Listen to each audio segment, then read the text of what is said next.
Here at the start-finish line of Quebec Mega Trail, the fun starts tomorrow and it goes on all weekend.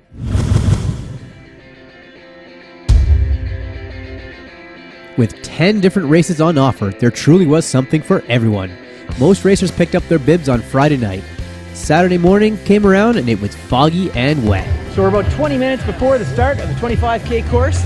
This is the biggest race of the weekend. There's going to be about 400 of us taking the trails. After last-minute information from the race director, the race got underway promptly at 8 a.m. And that's the start of the 25. 400 runners heading up into the ski hill, around the mountain, back to the finish in a few hours. In this case, the mountain was Mont Ste Anne, a beautiful ski area located about 40 minutes east of Quebec City. So we're still on the way to the first aid station. Been climbing basically since the start. Clouds have parted. Starting to warm up.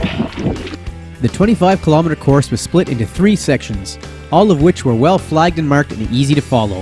The first section was mainly an uphill grind, but then to get to that first aid station, we had to run straight down the ski hill to get to the food. Well, that's aid station 1, about the 8-kilometer mark, a third of the way through. Back into the woods, more trails. While the climbing of Section 1 was marked by a lot of roots and mud, Section 2 featured much flowier terrain and eventually came out to a road to bring us to the second aid station. And that was aid station 2, 16.7K, about 2/3 of the way through. Time for the final leg of the 25K.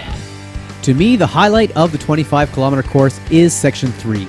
Although it is the longest at 9.2 kilometers, it was mainly net downhill and featured some really beautiful single-track trails through what I'd call the Enchanted Forest. Along with that, we got to run along the river, which we did eventually have to cross before getting to the finish. There were 2 water crossings, and with the recent rain, water was flowing fast, so not everybody had a graceful crossing.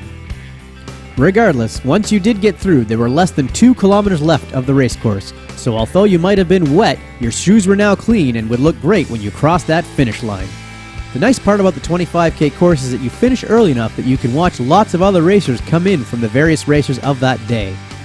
You also got to take the time to check out the aid station where the longer race participants, such as the 110 and 50K participants, were transitioning for tougher sections of the race course.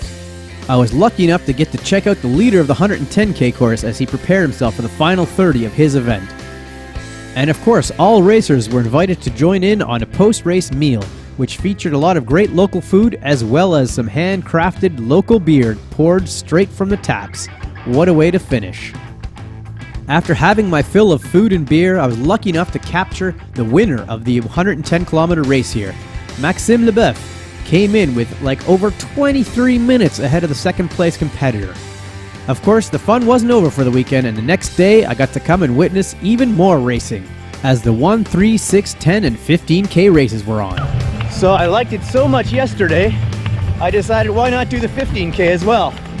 It's a nice morning, cool, should be fun. And I was right. Even though the 15K course covers a lot of the same terrain as the day before, it was great just to be out there running once again on the trails. Overall, if you're looking for an amazing challenge on some great trails that's well organized, I highly recommend Quebec Mega Trail. There is something for everyone.